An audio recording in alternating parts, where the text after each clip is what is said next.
अस्सलाम वालेकुम फ्रेंड्स, उम्मीद करती हूँ आप सब लोग खैरियत से होंगे। आज मैं हाजिर हुई हूँ एक न्यू लेक्चर के साथ, चैप्टर नंबर 16 का लेक्चर नंबर 6। आज हम न्यूक्लिक एसिड के बारे में देखेंगे। जिस तरीके से हमने पीछे डिफरेंट बायोमोलिक्यूल्स पढ़े हैं, कार्बोहाइड्रेट्स, प्रोटीन, लिपिड्स, ठीक है। ये फोर्थ वन बायोमोलिक्यूल है न्यूक्लिक एसिड। आप ये समझ लें कि ये जो न्यूक्लिक एसिड होता है हर लिविंग सेल का पार्ट होता है, ठीक है। Component of every living cell, component of every living cell, यानी हर लिविंग सेल का ये पार्ट होता है, ठीक है। तो आपने बायो के अंदर सेल पढ़ा होगा कि बायो में जब लिविंग थिंग्स का सबसे बेसिक यूनिट देखा जाता है तो उनका जो बेसिक यूनिट क्या होता है, सेल है। और सेल के मिड में उसका न्यूक्लियस होता है, और न्यूक्लियस के अंदर आप समझ लें कि क्रोमोसोम्स होते हैं, उनके अंदर ये न्यूक्लिक एसिड प्रेजेंट होते हैं, ठीक है। यानी कि component of every living cell क्या है, न्यूक्लिक एसिड है, ठीक है। तो न्यूक्लिक एसिड की अगर हम बात करें इनके बेसिक यूनिट की, कि कौन से रिपीटिंग यूनिट्स हैं जिनसे मिलके ये बने हुए होते हैं, ठीक है। क्योंकि हमने पीछे जितने भी बायोमोलिक्यूल्स पढ़े हैं उनमें हमने देखा कि कोई ना कोई चीज़ रिपीटिंग यूनिट मौजूद है, क्योंकि ये बायोमोलिक्यूल सारे मैक्रो मोलिक्यूल्स होते हैं, ठीक है। मैक्रो मोलिक्यूल्स का मतलब होता है बहुत बड़े मोलिक्यूल, ठीक है। इस वजह से इन तमाम मोलिक्यूल को बनने में कोई ना कोई छोटे मोलिक्यूल जो होते हैं इन्वॉल्व होते हैं। तो अब ये जो हमारे पास न्यूक्लिक एसिड है, इसका जो बेसिक यूनिट होता है वो होता है न्यूक्लियोटाइड, न्यूक्लियोटाइड, ठीक है। तो न्यूक्लिक एसिड के लिए याद रखें कि ये भी लॉन्ग चेन कंपाउंड्स होते हैं, लॉन्ग चेन कंपाउंड, यानी कि ये बहुत लंबी इनकी जो है बनती है, चेन बनती है। इनका बेसिक यूनिट क्या होता है, न्यूक्लियोटाइड। अगर हम न्यूक्लियोटाइड की बात करें कि न्यूक्लियोटाइड के अंदर कौन कौन से एलिमेंट प्रेजेंट होते हैं, मैं पहले इसके एलिमेंट लिख लेती हूँ फिर स्ट्रक्चर लिखूंगी, ठीक है। न्यूक्लियोटाइड में एक हमारे पास नाइट्रोजन प्रेजेंट होता है, उसके बाद कार्बन प्रेजेंट होता है, हाइड्रोजन प्रेजेंट होता है, ऑक्सीजन और phosphoric acid, phosphoric acid group होता है, ठीक है। यानी कि ये पांच डिफरेंट एलिमेंट्स, यानी फास्फोरस आप इसको कर लेंगे क्योंकि इसके अंदर भी यही एलिमेंट्स क्या होते हैं, रिपीट हो रहे होते हैं, ठीक है। ये डिफरेंट एलिमेंट्स जो होते हैं वो न्यूक्लियोटाइड का पार्ट होते हैं, और यही न्यूक्लियोटाइड आगे मिलके हमारे पास पूरा न्यूक्लिक एसिड क्या कर रहे होते हैं, जनरेट कर रहे होते हैं। सबसे पहले मैं न्यूक्लिक एसिड का स्ट्रक्चर लिख लेती हूँ, स्ट्रक्चर ऑफ न्यूक्लिक एसिड, ठीक है। न्यूक्लिक एसिड कि अगर हम बात करें तो हमारे पास इस टाइप का एक उसका रिंग होता है, ठीक है। उसके बाद यहाँ पे एक अटैच होती है, और यहाँ पे कार्बन, और फिर उसके साथ आगे ऑक्सीजन। इस टाइप का इसका स्ट्रक्चर होता है। यहाँ पे H अटैच होता है, HOH, HOH, और यहाँ पे कोई क्या अटैच होती है, बेस अटैच होती है, ठीक है। तो ओवरऑल ये तो मैंने न्यूक्लिक एसिड के एलिमेंट डिस्कस किए कि न्यूक्लिक एसिड के अंदर ये एलिमेंट्स प्रेजेंट होते हैं, ठीक है। अगर हम न्यूक्लिक एसिड के ओवरऑल जो उसके मेन कंपोनेंट्स की बात करें तो न्यूक्लिक एसिड जो होता है वो 3 कंपोनेंट से मिलके बने। ये जो पार्ट है ये वाला, इसको बोलते हैं राइबोज शुगर, इसको क्या बोलते हैं, राइबोज शुगर। बेसिकली इसका ये जो पार्ट होता है ना, ये वाला, ये पार्ट कार्बोहाइड्रेट पार्ट है, ठीक है, कार्बोहाइड्रेट वाला पार्ट है, ठीक है। यानी कि ये जो राइबोस शुगर है, शुगर देखिए इसके नाम के साथ लिखा हुआ है, ये कार्बोहाइड्रेट होता है ये वाला, ठीक है। तो ये आगे फर्दर यानी कि इसकी न्यूक्लिक एसिड की फॉर्मेशन में यूज़ होता है। यानी कि ये जो ओवरऑल न्यूक्लियोटाइड होता है ये हमारे पास एक राइबोस शुगर इसका कंपोनेंट होता है। उसके बाद दूसरा कंपोनेंट यहाँ पे कोई एक केमिकल अटैच होता है जिसको हम बेस बोलते हैं, ठीक है। उसके बाद एक ग्रुप इधर अटैच होता है, इसको बोलते हैं phosphate group, phosphate group, phosphate group. यानी कि यहाँ पे मैंने एलिमेंट्स की बात की कि न्यूक्लियोटाइड के अंदर ये एलिमेंट्स प्रेजेंट होते हैं, और ये यहाँ पे मैं किसकी बात कर रही हूँ, ग्रुप्स की बात कर रही हूँ कि न्यूक्लियोटाइड के अंदर कौन कौन से 3 मेन ग्रुप्स प्रेजेंट होते हैं। अगर हम ओवरऑल देखें कि हमने कहा कि nucleic acid long chain compound है, तो इट्स मीन बहुत सारे न्यूक्लिक एसिड्स आपस में मिलेंगे तो हमारे पास बहुत सारे न्यूक्लियोटाइड आपस में मिलेंगे तो हमारे पास ये न्यूक्लिक एसिड बनेगा। तो अब ये जो 3 कंपोनेंट होते हैं उनमें से ये जो 2 कंपोनेंट हैं, ये वाला, ये तकरीबन सब न्यूक्लियोटाइड में सेम होगा, यानी कि ये वाला जो पार्ट है ये आलमोस्ट तमाम न्यूक्लियोटाइड के अंदर सेम होता है। चेंजिंग किसके अंदर आती है? इसके अंदर, ठीक है। यानी कि बेसिस क्या होती हैं? डिफरेंट तरह की बेसिस होती हैं, और जब डिफरेंट बेसिस अटैच होती हैं तो उस बेस पे हमारे पास डिफरेंट तरह के न्यूक्लियोटाइड बनते हैं, ठीक है। ओवरऑल अगर हम न्यूक्लियोटाइड की पहले मैं बेस की टाइप्स लिख लेती हूँ कि बेस की 4 टाइप्स होती हैं, ठीक है। बेसिस कितनी तरह की होती हैं? 4 टाइप्स की, 5 टोटल बेसिस होती हैं, ठीक है। 5 टोटल बेसिस कितनी होती हैं? 5। तो इट्स मीन कि हमारे पास जो न्यूक्लियोटाइड बनेंगे वो भी कितने बनेंगे? 5 न्यूक्लियोटाइड बनेंगे, ठीक है। बेसिस की आगे भी, यानी कि ये जो 5 टाइप्स हैं इनको भी 2 मेन टाइप्स में डिवाइड किया जाता है। एक को बोलते हैं प्यूरीन और एक को बोलते हैं पिरीमिडीन। मैं उसकी डिटेल में नहीं जाऊँगी, जस्ट मैं इन्हीं 5 बेसिस को 1 बाय 1 डिस्कस करूँगी, ठीक है। एक बेस हमारे पास होती है, यानी कि ये मैं बेसिस के बारे में बता रही हूँ। एक बेस हमारे पास होती है साइटोसिन। ये हमारे पास पहली बेस हो गई। सेकंड बेस हमारे पास हो गई ग्वानीन। उसके बाद थर्ड बेस हमारे पास हो गई एडिनीन। उसके बाद फोर्थ बेस हो गई हमारे पास यूरेसिल, और उसके बाद एक बेस हमारे पास होती है थायमीन,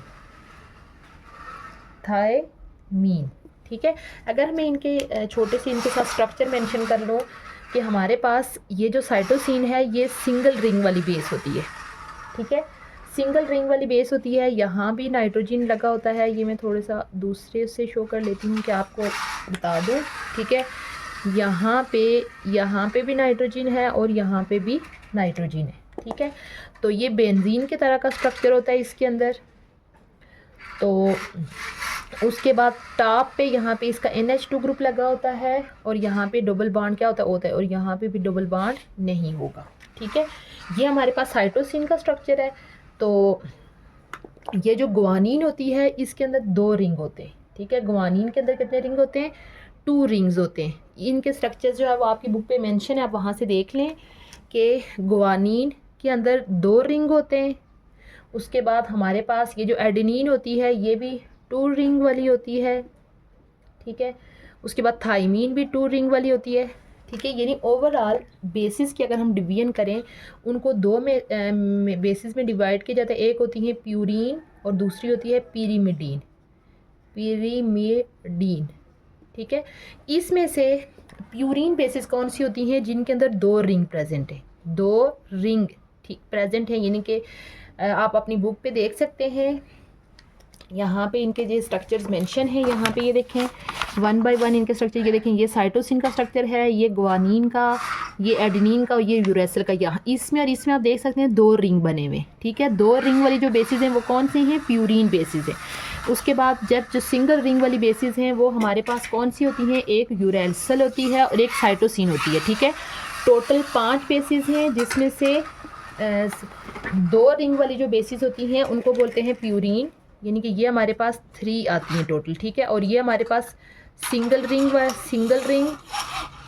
और ये 2 होती हैं, ठीक है। इसी बेस पे ओवरऑल हमारे पास ये जो न्यूक्लियोटाइड बनते हैं, इन 5 बेसिस की वजह से हमारे पास ये जो फास्ट न्यूक्लियोटाइड बनता है ये भी 5 तरह के न्यूक्लियोटाइड बनेंगे।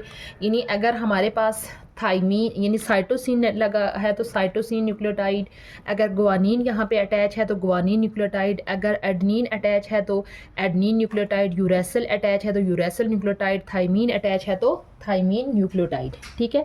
यानी कि डिफरेंट हमारे पास क्या होते हैं? प्रेजेंट होते हैं, यानी कि different on the base of different basis nucleotides are divided into 5 different types, ठीक है। 5 टाइप्स बनेगी, लेकिन बेसिक ग्रुप उनमें के अंदर बेस और फास्फेट ग्रुप सेम होंगे।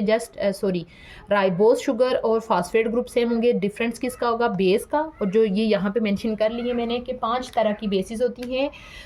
3 बेसिस ऐसी होती है जिनके अंदर 2 रिंग प्रेजेंट होते हैं, उनको प्यूरीन बोलते हैं। और 2 बेसिस ऐसी होती है जिनके अंदर सिंगल रिंग होता है, वो होती है पिरीमिडीन बेस, ठीक है। तो ओवरऑल बेसिस के बेस पे अगर हम टाइप्स देखें तो 5 टाइप्स हो गई, ठीक है।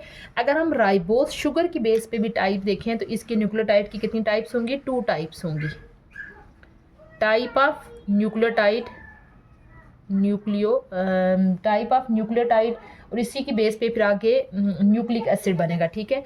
या टाइप ऑफ न्यूक्लिक एसिड हम देख लेते हैं, टाइप ऑफ न्यूक्लिक एसिड, ठीक है।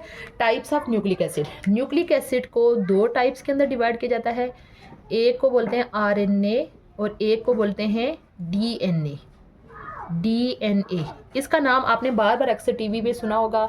इन रिसेंट डेज़ की अगर हम बात करें तो जो कराची का गुल प्लाजा था जहाँ पे आग लग के 70 तकरीबन 80+ लोगों की जानें उसमें चली गई थी, और वो आपको पता है कि बिल्कुल देर राख यानी उनकी हड्डियाँ ही उनको मिली हैं। अक्सर आपने फेसबुक पे वीडियोस देखी होंगी, तो उनकी जो डिटेक्शन है वो उन्होंने आपको देखें किस बेस पे की है, इस डीएनए की बेस पे की है, क्योंकि ये हर लिविंग सेल के अंदर प्रेजेंट होता है, ठीक है।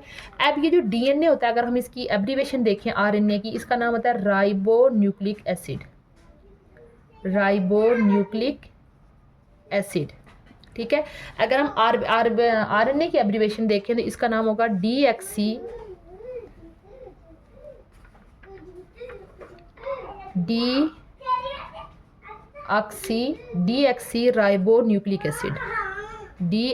राइबो न्यूक्लिक एसिड, ठीक है।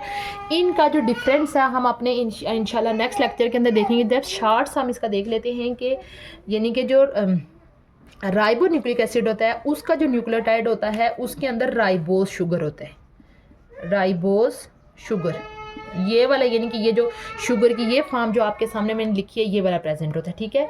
लेकिन जो हमारे पास जो डीऑक्सीराइबो न्यूक्लिक एसिड होता है उसके अंदर जो ये न्यूक्लियोटाइड प्रेजेंट होता है उसके अंदर जो शुगर प्रेजेंट होता है उसको बोलते हैं डीऑक्सीराइबोस, ठीक है। क्या होता है, डीऑक्सीराइबोस,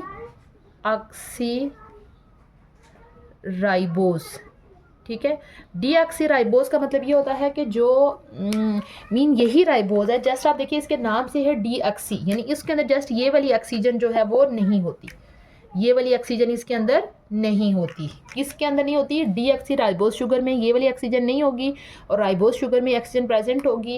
यानी इन दोनों के अंदर और भी डिफरेंसेस हैं, लेकिन वो हम अपने इनकमिंग लेक्चर के अंदर देखेंगे। जस्ट आज हम जो देख रहे हैं इनका मेन डिफरेंस कि इनका जो बेसिक न्यूक्लियोटाइड होता है उसके अंदर राइबोस शुगर का क्या होता है, डिफरेंस होता है, ठीक है। अच्छा, ये था हमारा आज का लेक्चर। मैंने नेक्स्ट जो टॉपिक था वो भी इसी लेक्चर के साथ ही एक्सप्लेन करना था, लेकिन लेक्चर आई थिंक काफ़ी लंबा हो गया है, इसलिए नेक्स्ट जो डीएनए और आरएनए का डिफरेंस है वो इंशाल्लाह मैं अपने इनकमिंग लेक्चर के अंदर एक्सप्लेन करूँगी। आज हम जो है इस लेक्चर का सम अप कर लेते हैं। आज हमने न्यूक्लिक एसिड के बारे में देखा। Nucleic acid basically every living cell का इम्पोर्टेंट कंपोनेंट होते हैं, ठीक है। अगर इनके बेसिक यूनिट की बात करें तो ये न्यूक्लियोटाइड से मिलकर बने होते हैं और ये लॉन्ग चेन कंपाउंड्स हैं। न्यूक्लियोटाइड के अंदर नाइट्रोजन, कार्बन, हाइड्रोजन, ऑक्सीजन और फास्फोरस प्रेजेंट होता है।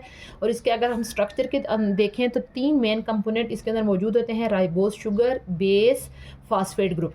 तो डिफरेंट न्यूक्लियोटाइड का अगर आपस में डिफरेंस देखें तो जस्ट यानी कि बेस का डिफरेंस होता है, एक न्यूक्लियोटाइड से दूसरे न्यूक्लियोटाइड में जाते हुए बेस का डिफरेंस होता है। तो ओवरऑल बेसिस को 2 मेन टाइप्स में डिवाइड किया जाता है। एक बेस होती है 2 रिंग्स वाली बेसिस होती हैं जिसकी के अंदर 3 एग्जाम्पल आ जाती हैं, और एक बेसिस ऐसी होती हैं जो कि 1 रिंग वाली होती हैं और उसकी अंदर 2 आ जाती हैं, ठीक है। अब डिफरेंट बेसिस के नाम देख लें, साइटोसिन, गुआनिन, एडेनिन, यूरेसिल और थाइमिन। तो एक न्यूक्लियोटाइड से दूसरे न्यूक्लियोटाइड में जो डिफरेंस होता है वो किसका होता है, इन्हीं बेसिस का होता है। अब 5 टाइप्स हैं बेसिस की, तो इट्स मीन हमारे पास 5 डिफरेंट टाइप्स के न्यूक्लियोटाइड बनेंगे और वो फिर जब आपस में कंबाइन होंगे तो ओवरऑल हमारे पास ये न्यूक्लिक एसिड बनेगा। ओवरऑल न्यूक्लिक एसिड की 2 टाइप्स होती हैं, आरएनए और डीएनए।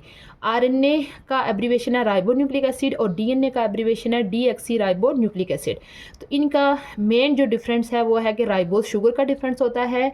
आरएनए के अंदर ये जो शुगर होता है इसको बोलते हैं राइबोस शुगर, जबकि डीएनए के अंदर जो शुगर होता है उसको बोलते हैं डीऑक्सी राइबोस। उसके अंदर ये एक ऑक्सीजन क्या होता है, मिस होता है। ये था हमारा आज का लेक्चर। उम्मीद करती हूँ आपको आज का लेक्चर अच्छा लगा होगा। इंशाल्लाह बहुत जल्द मैं न्यू टॉपिक के साथ हाजिर होंगी, तब तक के लिए अल्लाह हाफिज़।